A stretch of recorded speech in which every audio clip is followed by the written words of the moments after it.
Ay, como siempre les comento, puede ser que sea bastante aburrida. La asignatura se llama teoría administrativa, así que sí va a haber mucha teoría, pero voy a tratar la manera de que nos sirva, pues que sea información que prácticamente nos permite entender cómo la planeación y la especialización organizacional ayudan a las empresas para poder crecer en el tiempo. ¿Okay? Es muy importante que nosotros sepamos o tengamos algunos, ¿qué les puedo decir yo?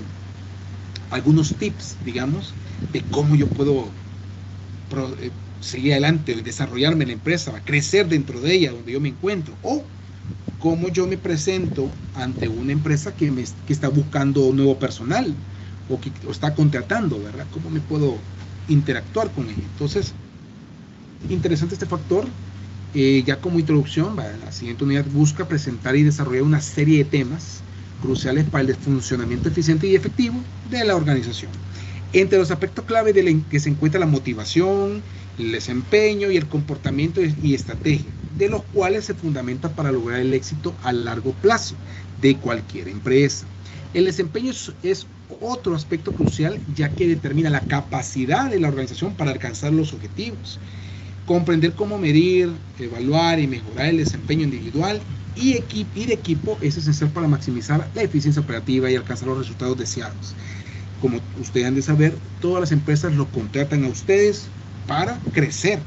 No los van a contratar para que no hagan bien su trabajo, para que ustedes sean una piedra de tropiezo para la empresa por crecer, ¿me entienden? O sea, sería ilógico, ¿verdad? Entonces, sino contrario, nosotros nos contratan por ese factor. Y hay que tener eso bien claro. ¿Qué objetivo busca esta asignatura? ¿Verdad? Hay tres en específico.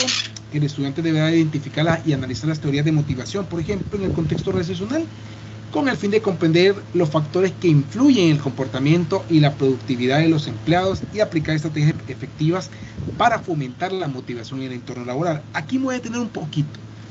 El contexto de la motivación es muy amplio. O sea, no hay, si esto fuera una, ¿cómo les puedo decir yo? Fuera una unidad específica, no alcanzamos ni siquiera una asignatura en el tema de motivación. Por lo tanto, aquí vamos a ver algunos puntos de motivación. Vamos a iniciar ya más adelante, ¿ok? Principalmente me voy a enfocar al aspecto de estrategia. Quiero verlos a ustedes como estrategas, no como, yo voy a hacer lo que a mí me da la gana. No, yo lo voy a hacer según lo que me beneficie, lo que a mí me haga verme bien, lo que pueda hacer para el bien de la empresa y que me ayude a verme bien. O sea, hay que ser bien lógico en esta parte, ¿verdad? Cada uno de nosotros buscamos, que eso no, crecer en una organización. Y lo peor que uno anda buscando es que lo despidan, ¿verdad? No sé que eso sea la meta, ¿verdad? Pero lo que nosotros buscamos es un crecimiento, ¿verdad? Entonces, en el factor, solo para mencionar, el factor de motivación, vamos a alcanzarlo hasta la unidad número 4. Allá vamos a terminar la motivación, el enfoque completo. Aquí solo ciertos argumentos que nos permitan entenderlo un poquito, para que cuando vayamos a la teoría más compleja, sea más fácil para mí entender cómo la motivación me puede servir para como un apalancamiento en la organización, por ejemplo. Yo con mi equipo, aunque yo no sea el jefe, puedo motivar a los demás. O me automotivo, que creo que es lo más importante. Número 2, evaluar el desempeño individual y de equipo utilizando herramientas técnicas adecuadas de medición y evaluación, con el propósito de identificar áreas de mejora, desarrollar planes de acción para la optimización y rendimiento y alcanzar los objetivos organizacionales. ¿Okay? Son herramientas que vamos a estar viendo ahí para el tema organizacional. Y el último dice analizar el comportamiento organizacional desde diversas perspectivas, como la psicología, sociología, antropología, para comprender cómo las interacciones entre individuos y grupos dentro de la organización afectan la cultura y el clima organizacional o laboral y el éxito de la empresa. Proponer estrategias de gestión de cambio o liderazgo efectivo para promover un ambiente de trabajo positivo y colaborativo. Yo no soy psicólogo, estimados, y yo creo que ninguno de nosotros está estudiando psicología, ¿verdad?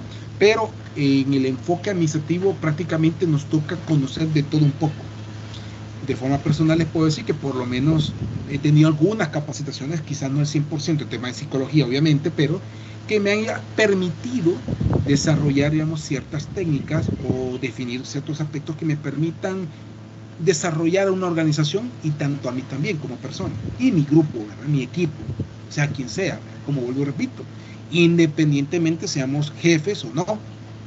Entonces, vamos a ver ciertos aspectos de psicología en lo que es el tema de comportamiento, ¿verdad? Va a ser muy interesante, y en el documento lo pueden incluso observar desde ya cuando lo descarguen. Ok, para entrar, digamos, a un contexto de introducción a la unidad, hay que platicar un poquito con respecto a aspectos de la organización, aspectos de la teoría administrativa y cosas que hemos estado platicando a lo largo de las 2 unidades anteriores. Por ejemplo, dice aquí implicaciones de la teoría de las relaciones humanas. Todos nosotros, independientemente de nos gusta comer solos, ver televisión solitos, ¿verdad? Vivir solos, necesitamos de una manera u otra de los demás para poder, digamos, caminar en este mundo, ¿ok? Seguir adelante, confrontarnos, ¿verdad? En este caso con nuestra propia realidad.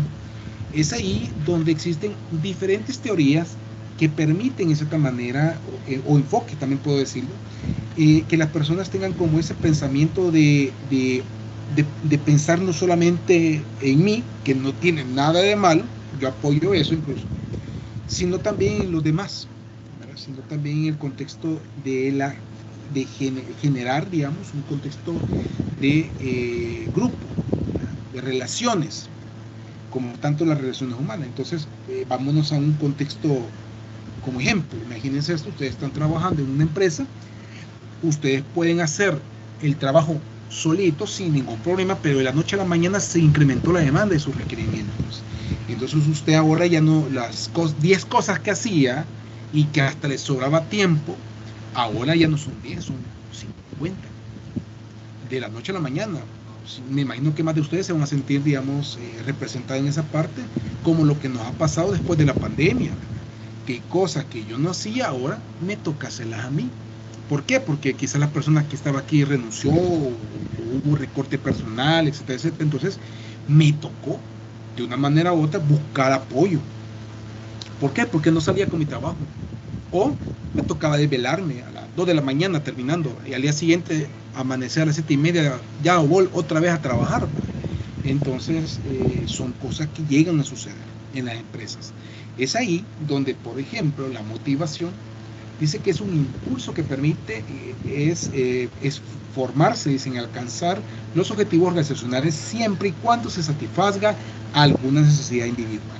¿Ok? O sea que la motivación puede venir de parte individual hacia una parte externa, o sea, hacia los demás. ¿Ok? Y esa es una teoría de las relaciones humanas, ¿verdad? O sea, ya desde allí nos están diciendo, pensa en ti, súper bien, pero también ir viendo cómo puedes colaborar con los demás, ¿okay? Más si estás en una organización, ¿okay?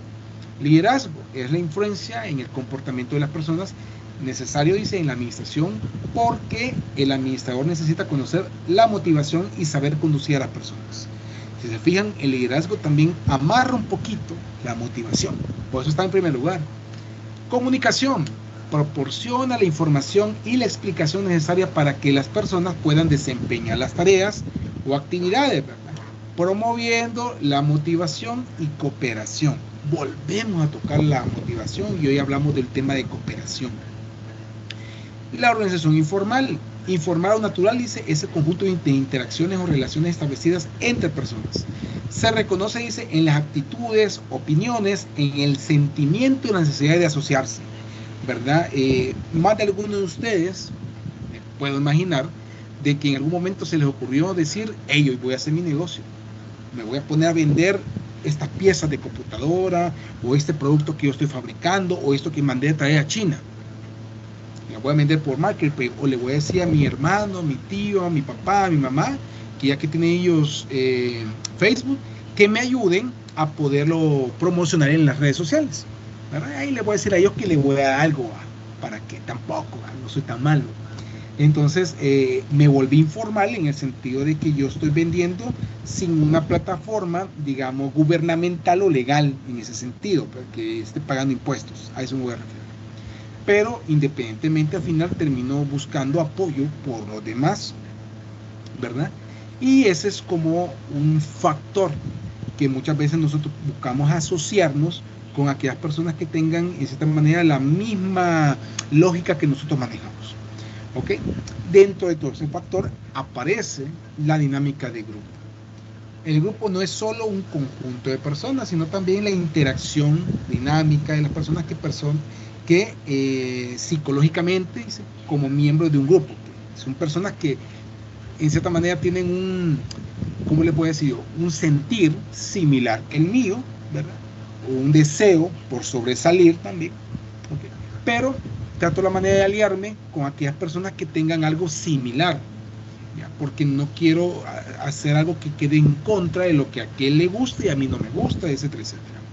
Y son factores, ¿verdad?, que las relaciones humanas van buscando día a día desarrollar en cada una de nuestras organizaciones o en nuestras propias vidas. Todo lo que estamos viendo ahorita con el tema de estrategia, el tema de crecimiento, motivación, el tema de relaciones humanas, hay un surgimiento, ¿verdad?, con respecto a ciertas características que las relaciones humanas como teoría han ido como implantando en el tiempo, según las épocas, según las situaciones que se estaba viviendo.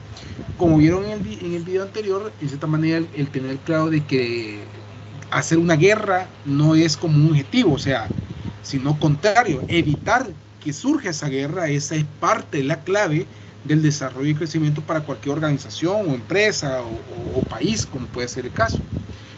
Aquí se presentan aspectos como el método de la máquina pierde su primicia ante la dinámica del grupo.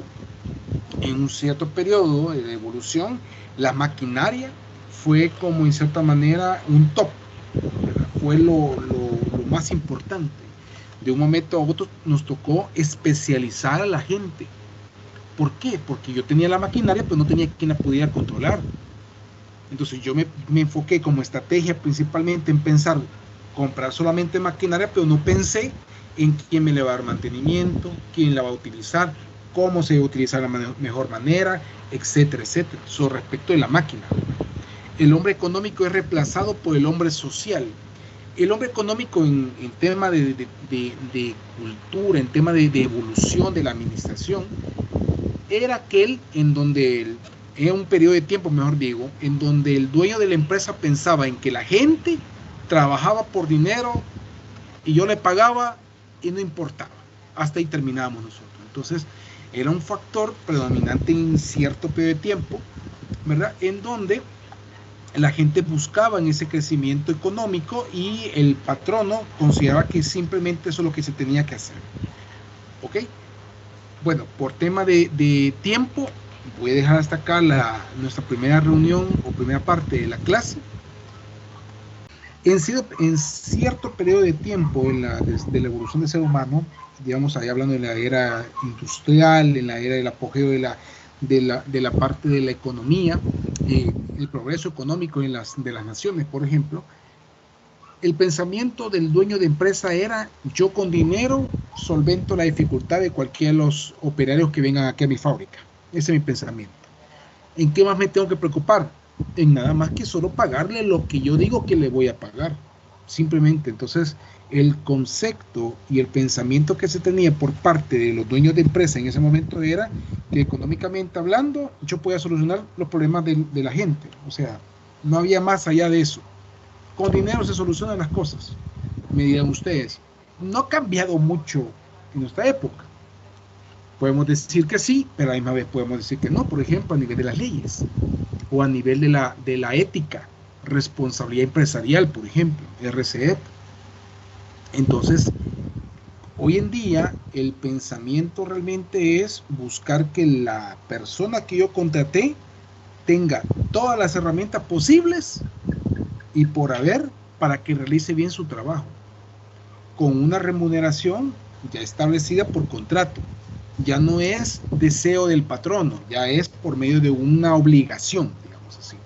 Y es ahí donde se interlazan lo que dice el gobierno, por ejemplo, versus lo que dicen las empresas, las organizaciones. Entonces, ese fue como una transformación, un cambio que hubo. También aparece lo que es la importancia que se otorga a las tareas y a la estructura se concentró en las personas. O sea, en su momento, como les decía, el empresario simplemente pensaba en: yo quiero que produzcas tantos zapatos, por ejemplo, no me importa qué te toque hacer, ni si te cortó algún dedo, ni que te sentís cansado, ni que no puedes respirar, no me importa, yo ya te pagué, tú cumplí lo que tenés que obligadamente hacer, ¿verdad? Entonces, en este momento ya no es así, ¿verdad? Ya tengo que ver las implicaciones incluso del tipo de labor que está ejecutando la persona, ¿verdad? Aunque incluso yo le esté dando todos los insumos, recursos para que realicen esa actividad, tengo que evaluar si eso es suficiente. Y si no, tengo que aumentar la cantidad de recursos. ¿Okay? Entonces son aspectos que se ven así como de la noche a la mañana, pero realmente ha habido un cambio completamente en el tiempo, pues, para llevarse a cabo lo que hoy nosotros conocemos. El ingeniero y la técnica ceden, dice, su lugar al psicólogo y al sociólogo. En su momento, el tema de la psicología no cabía en las organizaciones. Por ejemplo, el pensamiento de que el empleado se le está pagando, tiene que ejecutar una actividad a la cual ya se le está brindando económicamente hablando un pago y nada más. Pero el trasfondo, por ejemplo, en el tema de las necesidades, en el tema, digamos, de la parte del estrés, el comportamiento, la aptitud, todo eso lo hacíamos ver a un lado, no lo tomábamos en consideración. ¿Ya? Y estaba hablando de un periodo de tiempo, pues en una época pasada, a lo que hoy en día es.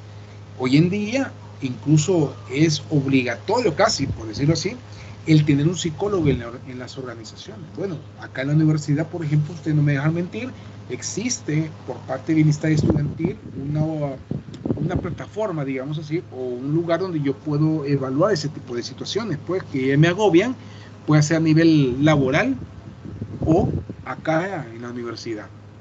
No sé si más de alguno de ustedes se siente estresado a la hora del parcial, por ejemplo, ¿verdad? Ustedes pueden estar diciendo, mire, lo menos que me interesa es responder a un examen, me voy a seguir trabajando, por ejemplo.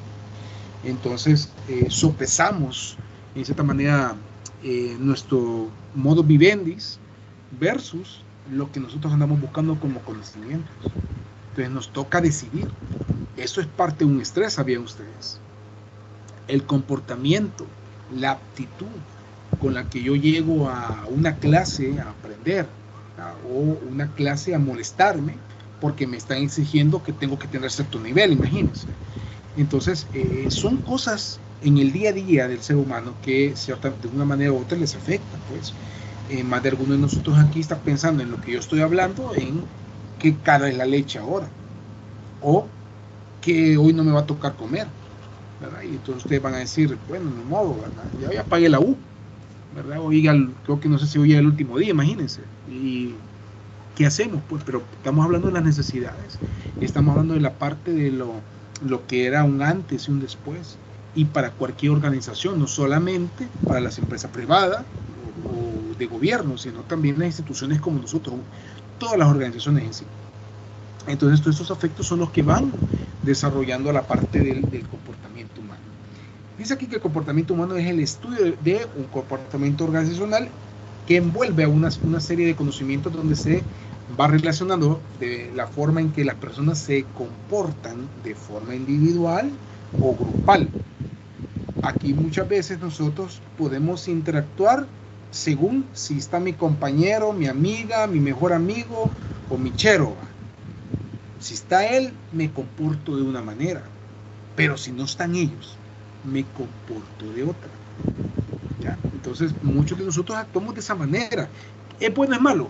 Es parte del ser humano tener ciertos comportamientos en cierto periodo de tiempo, pues, o sea, podemos nosotros hacer que nuestro comportamiento X dure de aquí hasta que yo me muera, si no hay algo que me obligó a cambiar esa actitud o manejar ese comportamiento de otra forma, o contrario, puedo ir desarrollando un cambio en lo que la organización, en donde yo me encuentro, con la gente con la que me rodea, me hacen cambiar, me hacen interactuar diferente.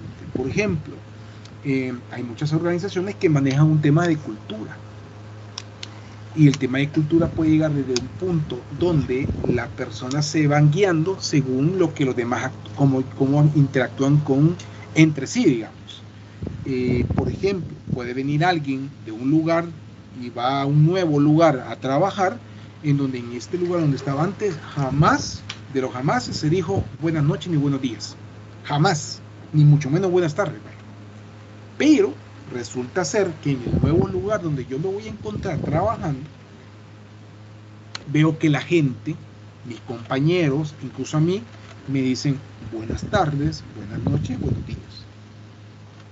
En mi casa jamás me enseñaron eso, puedo decir, ¿verdad? Pero el comportamiento de la sociedad, de la parte grupal, me puede guiar a ese enfoque. Ahora bien, yo lo estoy trabajando desde un punto de vista de ¿cómo les digo? Del ser humano, ¿verdad? Del comportamiento humano. Pero en cierta manera hay un punto en donde el mismo grupo me puede hacer echar a perder.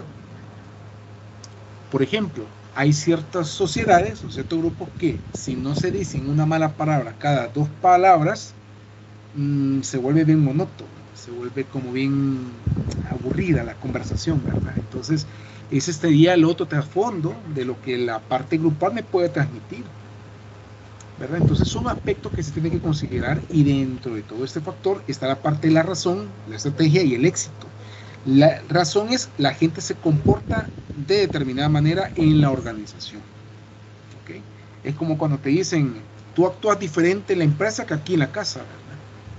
Estrategia, cómo se comportan las personas ante determinada situación en las organizaciones. Por ejemplo, a nosotros nos enseñaron nunca a discutir con los clientes, aunque tengan la razón, pero llegar a una discusión verbalmente hablando de que no me tiene que tratar así, no tiene que hacer. Incluso existen casos en donde, por ejemplo, en lugares donde venden comida, el cliente se molesta con la persona que se está atendiendo y lo comienza a maltratar y a hablar pestes, ¿verdad? ¿Cómo me debo de comportar? ¿Qué me ha dicho la empresa que tengo que yo mantenerme? En primer lugar, poniendo como ejemplo McDonald's, Wendy's, Pizza Hut, por ejemplo, está prohibido, obviamente, llegar a golpes con cliente, independientemente el cliente te esté golpeando. Ese es un punto. Ahora bien, otra cosa es dejarse, ¿va? Y la otra es, no, tratar mejor de alejarse o buscar a alguien que le apoye, ¿verdad? A esa persona, para que no se vea, digamos, en la necesidad de que se suba la situación y que posiblemente hasta quede uno despedido de ese tipo de cosas. Entonces, como ahí les digo, va siendo la razón, la estrategia y al final el éxito que se busca es alcanzar los objetivos de la empresa, ¿verdad? Independientemente estemos hablando de donde nosotros nos encontremos o en un lugar donde queremos llegar a futuro.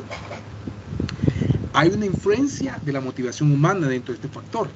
¿Cuál es esa influencia y cómo funciona en cierta manera? Hay dos, digamos, calles o caminos, digamos. Uno es la administración científica de hombre económico, que es en base a dinero, ¿verdad? Y la teoría de relaciones humanas, hombre social, que es en base a cómo yo me siento junto con este grupo, ¿verdad? Dice aquí que la teoría de relaciones humanas otorga mucha importancia a la influencia de la motivación en los comportamientos de las personas. En la teoría del campo de Lewin fue una persona, psicólogo y con un contexto, digamos, en el área industrial, que planteó una fórmula como la que ven en la pantalla. Esta fórmula era con respecto al comportamiento de una persona, que eso va a ser igual a C. C va a ser igual a F, que es la función, ya voy a hablar de eso, P, persona, y la M es medio ambiente. Esa pequeña fórmula en relación a una situación real de nuestro día a día va enfocado a lo que Lewin decía con respecto al medio ambiente. Uy, tengo por aquí está. Entonces, ¿qué significa esto? Para Lewin decía lo siguiente: el ser humano interactúa según el entorno, según mi ambiente, cómo yo me siento. Por ejemplo, una persona que pasa a luto, ¿verdad? En este caso, cambia, digamos, de esta manera el comportamiento, la emoción, se entristece, se apaga, ¿verdad? Y no tiene un comportamiento, en cierta manera, alegre, ¿verdad? Por la situación que estamos viendo, porque el ambiente se me tornó a duelo en este caso. Ahora, démosle vuelta a esa situación, a ese entorno. Gana $100,000 esta persona. ¿Ok? creo que cualquiera de nosotros que estamos aquí, no, hombre, la cara de la señorita que está en pantalla no es nada, pues, o sea, la emoción se vuelve completamente diferente, obviamente, que la parte de duelo, una alegría inmensa, pues, porque tenemos dinero, hasta pensamos que todo lo que vamos a hacer con eso. Entonces, el tema de lo que el campo de Lewis de entender primero es el tema de medio ambiente, ¿verdad? Cómo influye en las personas para poder desarrollarse. Vamos a la otra parte, la persona, mi ser, mi forma de actuar. Por ejemplo, y aquí está un ejemplo para una señorita, pero hasta para un caballero aplica. En el caso venga una persona a robarme, puede haber dos situaciones. Una es, me pongo a llorar y la persona me robó. ¿Okay? Es una acción obviamente personal, incluso es un impulso que automáticamente uno lo puede traer y digamos se puede mostrar hasta el momento que ocurre esa situación. Vámonos al otro extremo. ¿Qué puede llegar a pasar?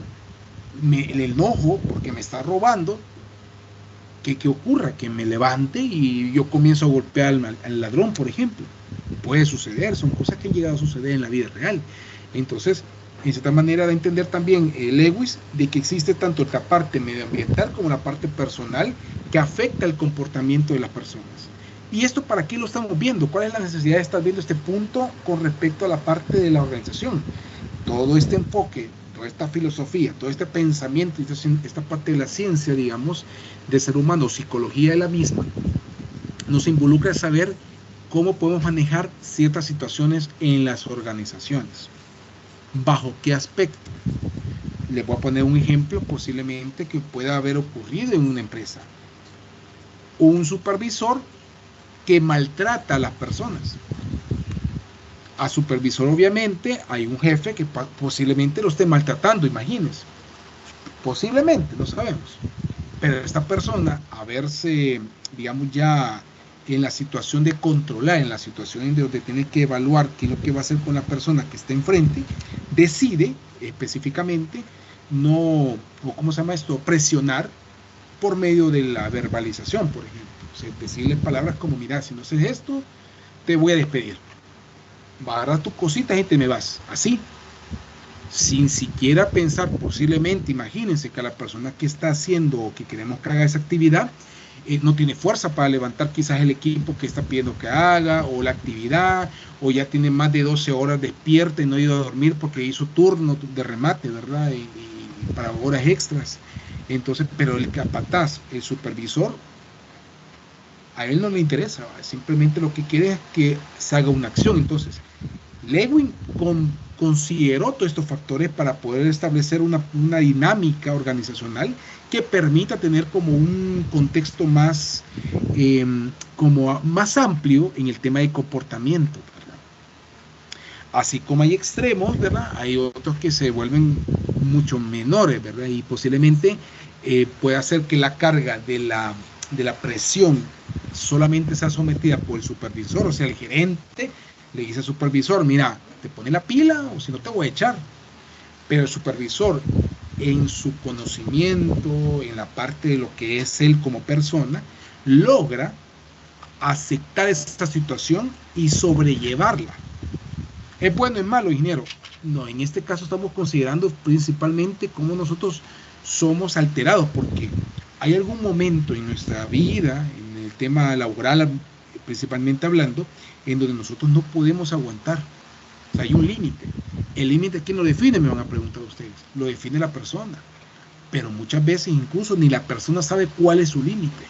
Es ahí, por ejemplo, cuando hay muchas personas que, a pesar de que la tratan mal, de que le exigen más de lo que necesita hacer, etcétera, etcétera, continúa en la misma situación por años.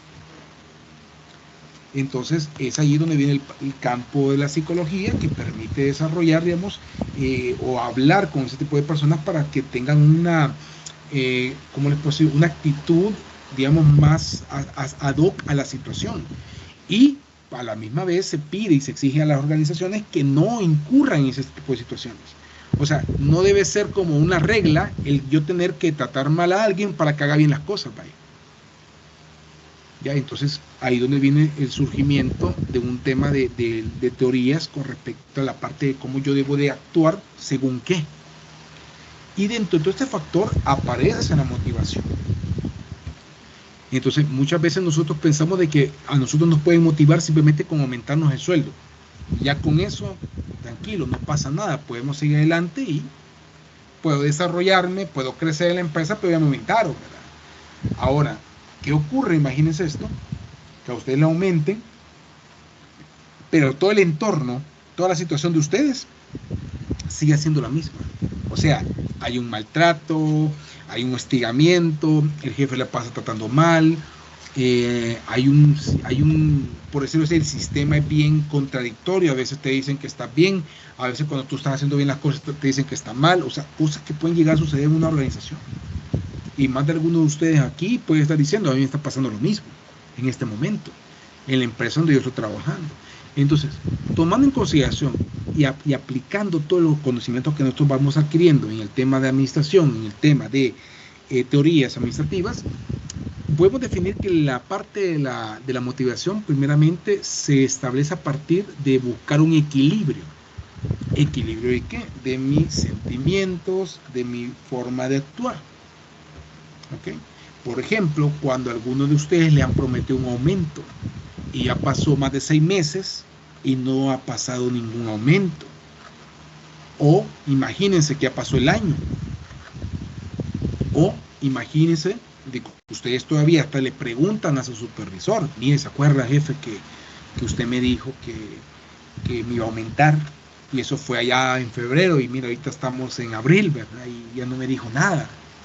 O sea, nosotros a veces de forma errónea podemos incurrir en hacer problemas en donde no existen, ¿verdad? Entonces, ese es un cuidado que ocurre con este fenómeno de la parte de la motivación. Entonces, lo que se busca es un equilibrio y ese equilibrio lo vamos buscando por medio de un estímulo. Y ese estímulo puede ser bien intrínseco o, en cierta manera, puede ser bastante adecuado a un tema, digamos, físico. Es decir, yo puedo, por ejemplo, si estamos hablando de que estamos en una empresa, imagínense, y yo les digo a ustedes, miren, les voy a aumentar el sueldo, mi expectativa es que ustedes, chicas, hasta se van a poner las pilas, va a ser más rápida, no van a andar ahí reclamando tanto, esa es la expectativa.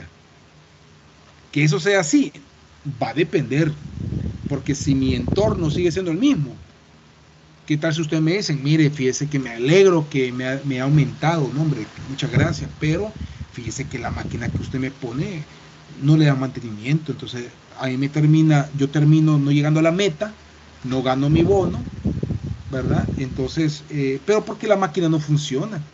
Yo ya la mencioné ya con el equipo de servicio al cliente, perdón, de mantenimiento, y me dicen de que no, que hasta que haya repuestos.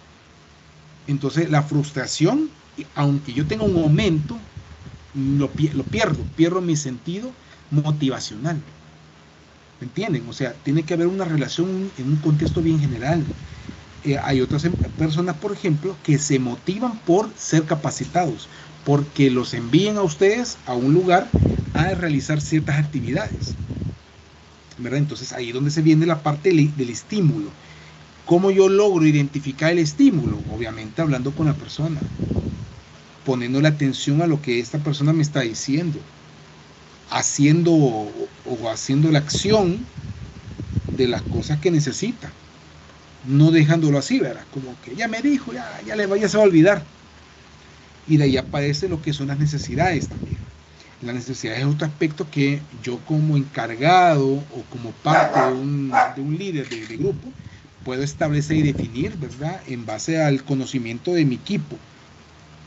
Entonces yo sé cuáles son las necesidades del grupo e incluso, fíjense, puede llegar a suceder que ustedes mismos hasta ya dijeron que quieren un aumento o que quieren algo. Ustedes mismos lo han tenido que decir, pues. Y ya llevan un año y no han podido obtener la respuesta positiva ante ese tipo de requerimientos. Entonces, ahí aparece, si no ocurre eso, si no me cumplen mi necesidad, aparece una tensión. Y es cuando nosotros comenzamos a buscar en Tecoloco, a buscar un empleo, ¿verdad? Que más o menos me funcione para poder salir donde yo me encuentro. Nosotros pensamos primeramente en cortar específicamente cuando no vemos ninguna solución de todo lo que se ha logrado, ¿verdad? Porque ¿qué es lo que buscamos al final? Que aparezca un comportamiento de esa persona que le estamos pidiendo ayuda y a la misma vez una acción. Yo con la boca no puedo simplemente decirles todo va a estar bien, tiene que haber algo que ocurra, tiene que suceder algo o tengo que interactuar con alguien para que se vuelva una acción. ¿Y el final cuál es? Puede ocurrir de que existan barreras. Es la última parte para lograr la satisfacción. Y las barreras pueden ser, por ejemplo, les voy a decir un caso de alguna empresa, de que existe que cada año se le aumenta 25 centavos de dólar a la persona, cada año. Y usted tiene 2 años de estar ahí, imagínense, 50 centavos le hemos aumentado. ¿Cómo se sentiría? Frustrado, alegre, bien motivado, ¿verdad? ¿Ok? Para muchos de nosotros, incluso en esa situación, que puede llegar a ser existente en nuestro mercado laboral, sucede que ni lo vemos por desapercibido, o sea, nunca lo notamos. Entonces sucede que esa es la parte de las barreras que muchas veces las empresas no logran visualizar cuando se está buscando el ciclo de la motivación, que busca una satisfacción a una persona o a un grupo en específico para que éste haga o se desenvuelva mejor en su día a día. Entonces, este es un contexto general en el tema de motivación. Moral y clima organizacional. 2 palabras que de cierta manera va buscando que la gestión del clima organizacional sea una interacción entre diferentes personas para que dentro de todo este contexto de personas en una organización se esté buscando la moral, la motivación y la satisfacción, porque la suma de esos 3 aspectos me lleva a un clima organizacional. ¿Alguien de aquí me podría decir qué es un clima organizacional para ustedes? ¿A qué nos estamos refiriendo? ¿Conocen ese término? ¿Alguien de acá? Clima organizacional. ¿O la han oído en su empresa donde están ustedes trabajando? ¿O de algún compañero? No sé. ¿Qué me comentan? ¿Saben o han escuchado sobre el tema de clima organizacional? ¿Lo ven bien? ¿O lo ven algo como obsoleto? No sé. Acuérdense que lo que se busca con estos 2 puntos es un resultado al final. Se busca de que la empresa crezca, y la empresa crece siempre y cuando sus mínimas partes o las áreas que esta está compuesta estén dando resultados positivos. Puedo tener un buen porcentaje de resultados o negativo, pues, o sea, al fin y al cabo lo que busco es un resultado. ¿Okay? Los niveles de la moral y las actitudes resultantes. Hay un libro, ¿verdad?, que están viendo ustedes, de Hidalgo y de Alberto Shivaneto, que se llama Introducción a la Teoría General de la Administración. Este pequeño libro, dentro de sus hojas, aparece en una de las páginas esta información que están viendo en pantalla. Esta información permite, en base al análisis o el contexto que Shivanato estableció, cómo las necesidades de una persona pueden llegar a ser, digamos, convenidas o establecidas bajo una moral elevada o una moral baja. ¿Ok? Yo puedo establecerme en un nivel neutro, como lo ven en pantalla, que es la línea de color rojo, y dentro de este contexto yo puedo separar la parte de la moral elevada y la moral baja. Cada uno de los tópicos que están viendo ustedes de la línea roja hacia arriba conllevan a lo que es la parte de la moral elevada, y lo contrario es la parte baja. Solo voy a agarrar uno de cada uno. Por ejemplo, cooperación.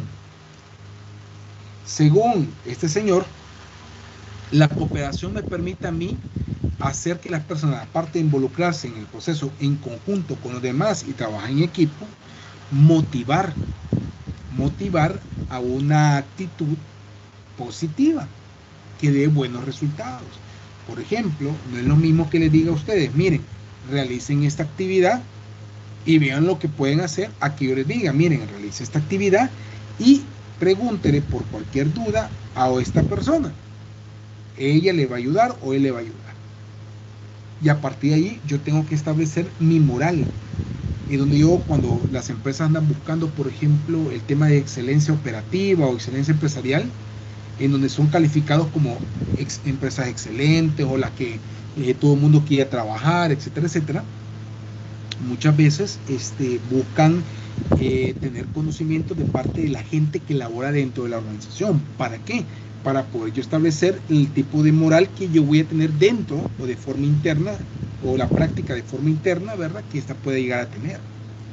Todo este factor me permite a mí establecer una cultura, una forma de ser, una forma de actuar, ¿verdad? Utiliza la parte de respeto, utiliza la parte de la convivencia para que la organización se vuelva más, o mute, digamos, de forma positiva y no contrario, de forma negativa.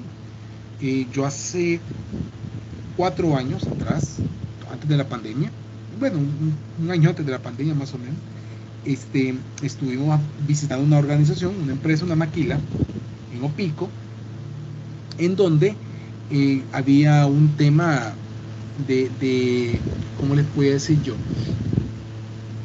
No era irresponsabilidad, no, sino más que todo el factor de hacer las cosas a mi manera, ¿vale? O sea, que la gente actuaba según lo que ésta consideraba. Venía el supervisor y le decía, no, mira, hazlo de esta otra manera. Te va a ser más fácil, vas a hacerlo más rápido, etc. Venía la persona y no me interesa, no quiero hacerlo. Indagando nosotros, ¿qué obtuvimos? ¿Qué información se llegó a obtener? Bueno, primeramente, que en la empresa el pensamiento que tenía por la parte de crecimiento era buscar gente interna que me ayude a supervisar a los demás. Entonces, ¿qué encontramos con la situación que les acabo de plantear? De que el supervisor antes, hace 1 año, 2 años, por decirlo así, era parte del grupo, que ahora él es el supervisor. Entonces, cuando él le pedía a las personas, miren, hagan esto, y no hacían caso, era un factor de rebeldía por parte de las personas. ¿Por qué motivo?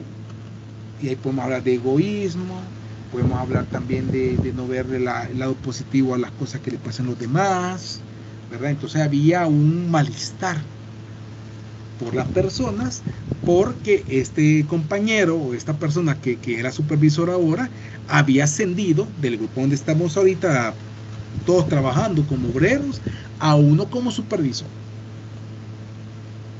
Entonces, ¿cómo logramos identificar eso? Fue complejo porque nos tocó reunirnos con todas las personas. Eran 25. Eran 2 células de trabajo.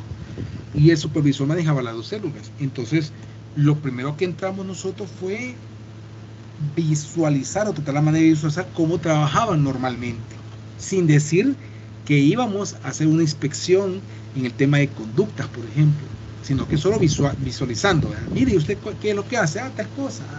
¿Cómo es su jefe? Ahí él nos dice las cosas y nosotros vemos después, ¿verdad?